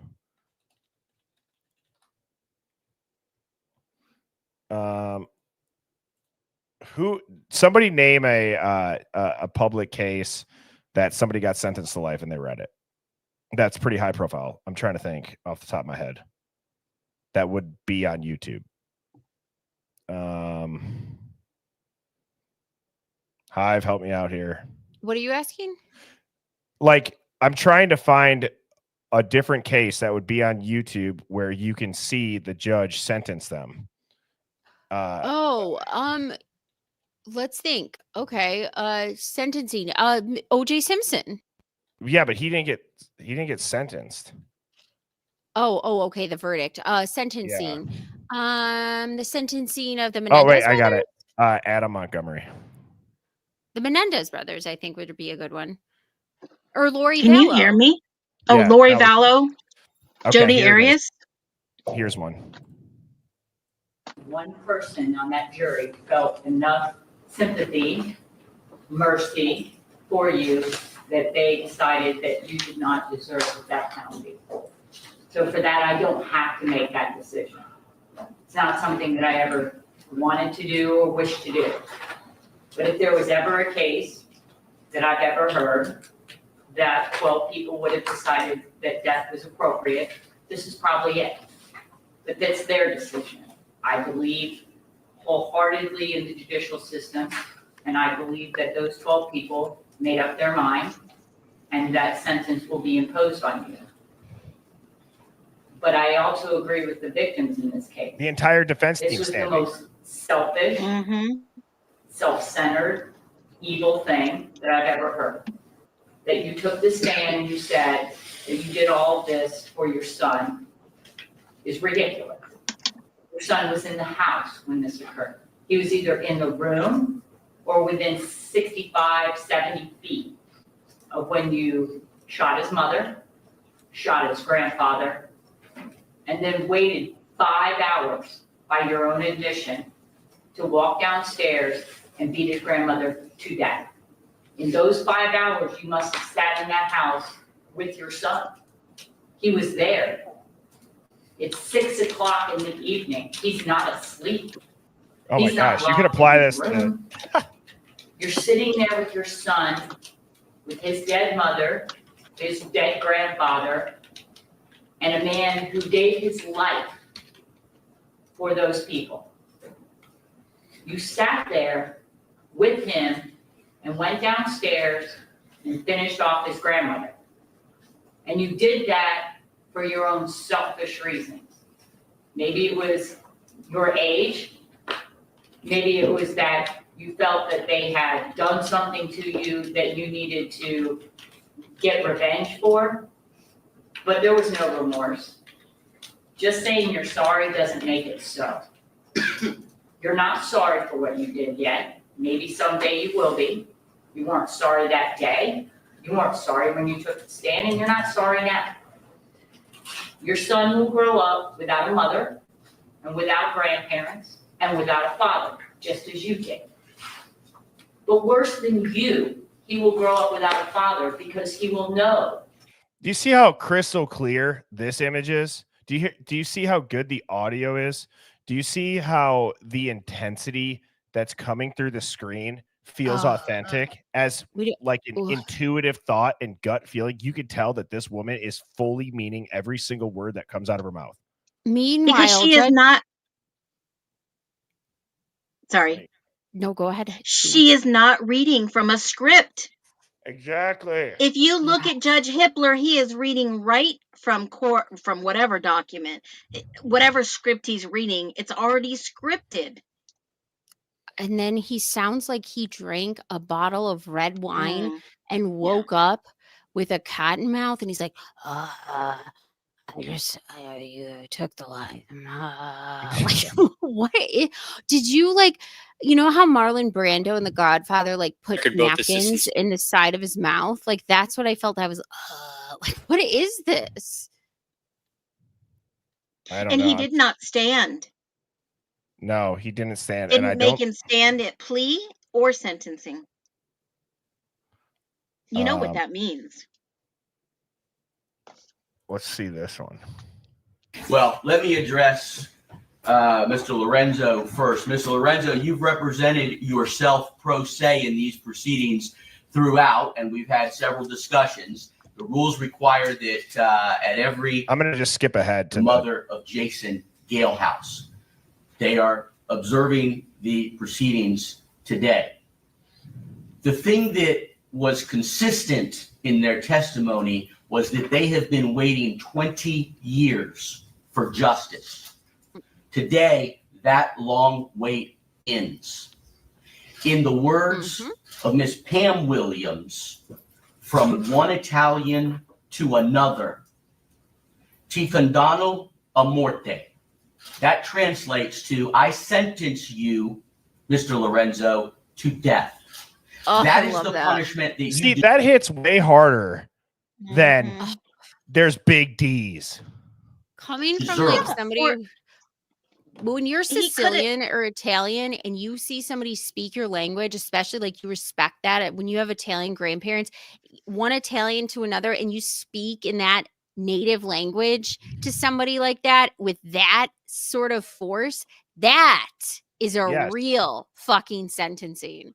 Yes. Yeah. I mean, Judge Hippler could have like really laid into him and was like, you are going to spend life in prison.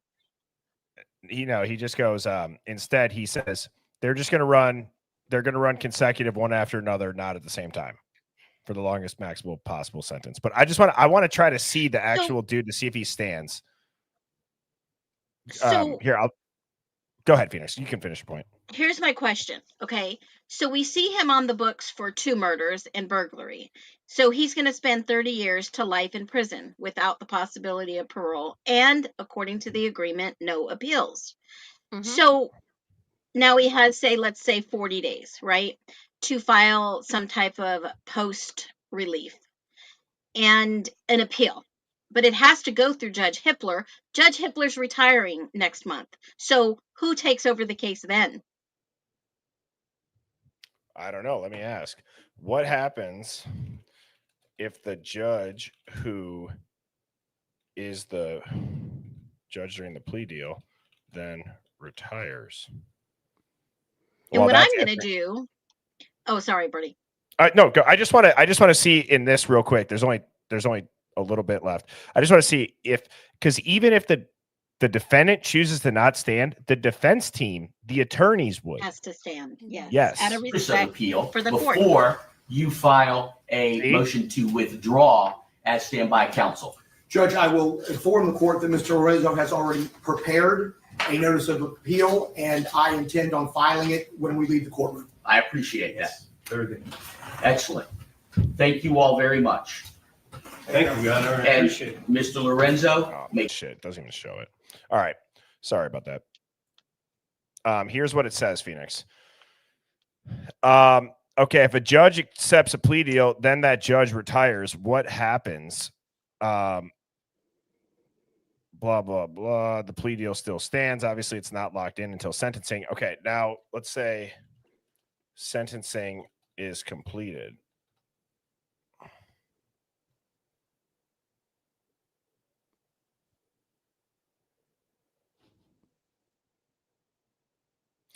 This is interesting.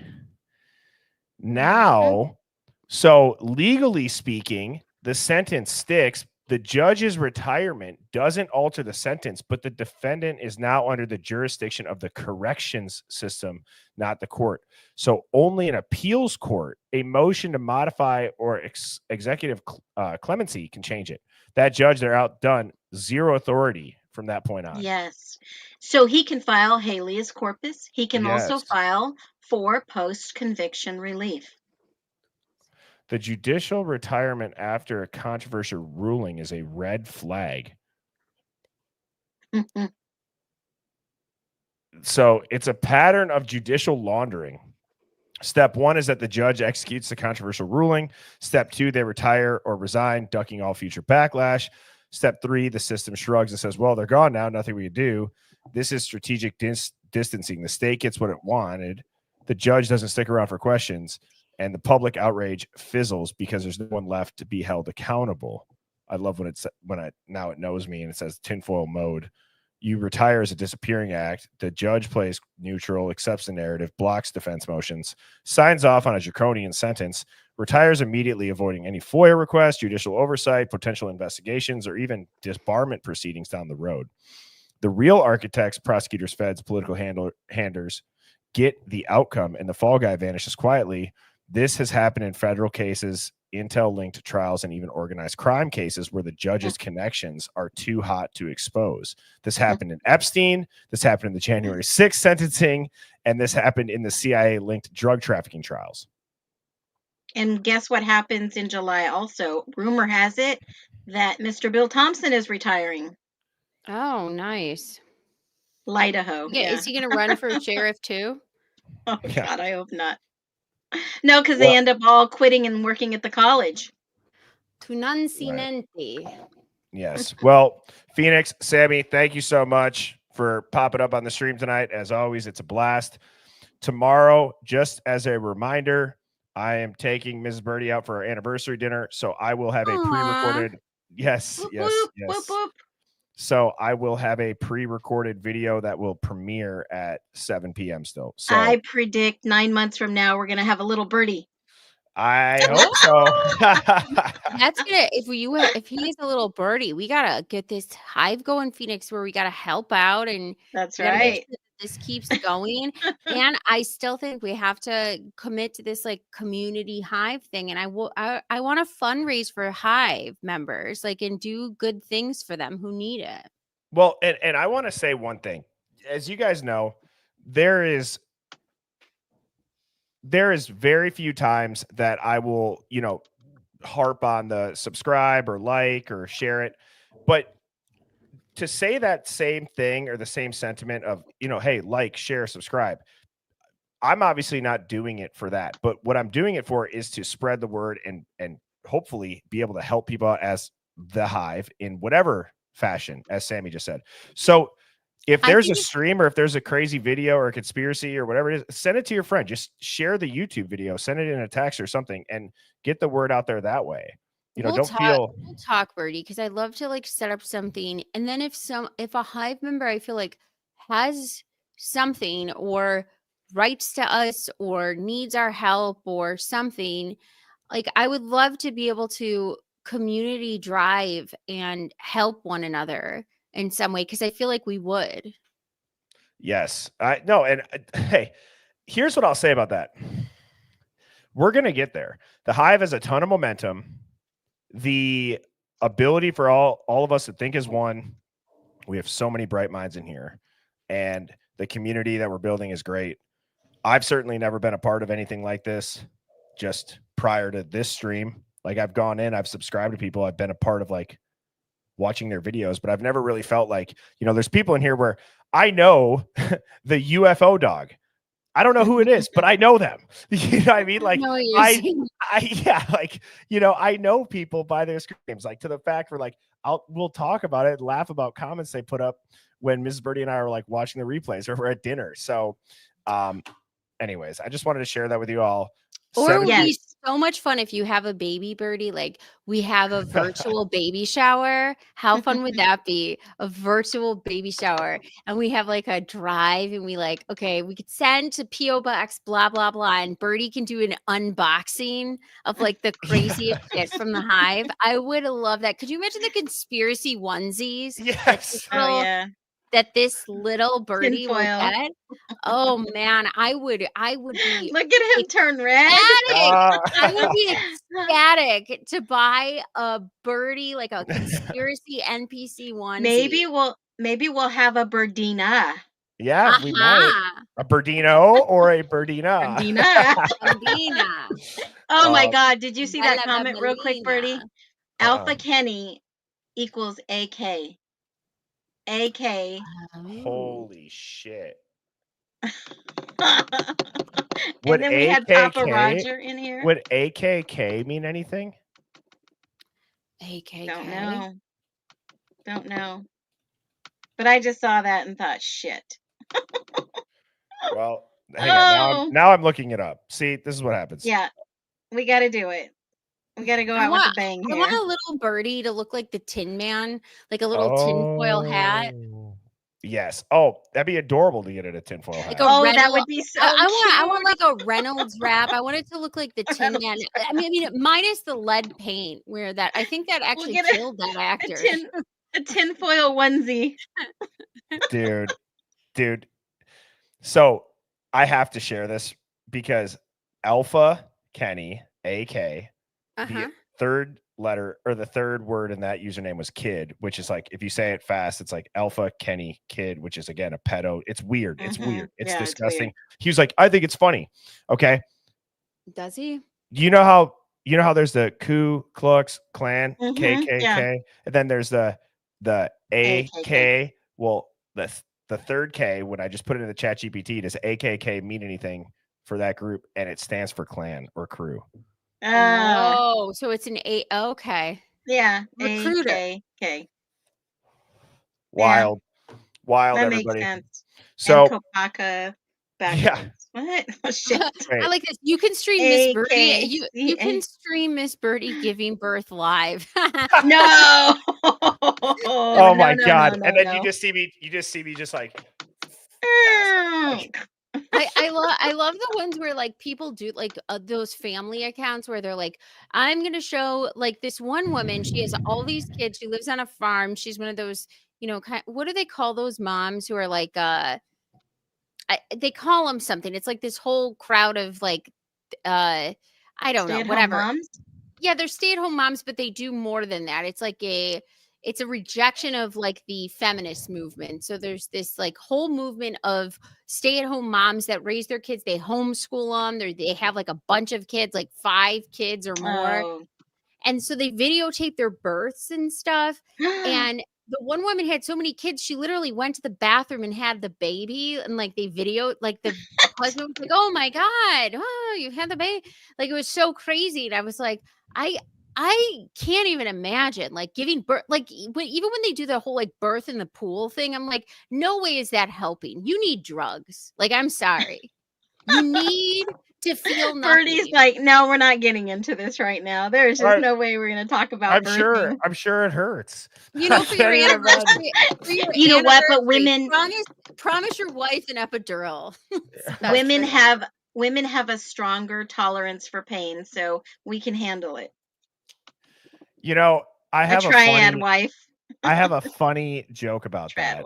Trad wife. That's what the movie is. Yeah, trad wife. Yeah. My grandpa told me this joke about how what's more painful, getting kicked in the balls or having a baby? And he says, how would we know? He said, well, this is what my grandpa's logic was. He goes, your grandma, after she had her first kid, she goes, I think I'll have another. We should have another. And then We should have another. He goes, I've never met a man that's like, you know what? I think I'll get kicked in the balls again. That's good. I didn't even It's such know like an old that guy labor. And joke. for me, it wasn't the pain of birth. It was like I missed my sleep. I was like, oh, this isn't fun. Like Yeah, when you get him to sleep through the night, you're like, let's go backwards. I was like, "Meh." Yeah. You have a good time, Birdie, and happy anniversary, Mrs. Thank Birdie. you. Yes, absolutely. Thank you. And I hope Phoenix. she's feeling better. Yeah, she's great. She's she went on Good. she gets home this morning and I'm like, oh, she was like sweating. I go, were you just at the gym, like walking? She goes, no, I went on a 3.5 mile run. I'm like, what? After Okay. surgery? Yeah, like it's like less than a week. I'm like, What? or about a week to the day. Oh my she's an God, she'll alien. regret it tomorrow. Yeah, she's We're like, gonna I have feel to have a great. conspiracy show. She's a starseed. Yeah, I'm no definitely. kidding, right? I'm just kidding. No kidding. All right. All right, Hive. Well, I hope everybody has a great night. Thank you all for I tuning love you, in. Phoenix. Love you too, Sammy and Birdie. Peace out, guys. Bye. Cheers. Peace out. Love the Hive. Bye. Yes. See ya. Birds flying high, you know how I feel. Sun in the sky, you know how I feel. Breeze drifting on by, you know how I feel. It's a new dawn, it's a new day, it's a new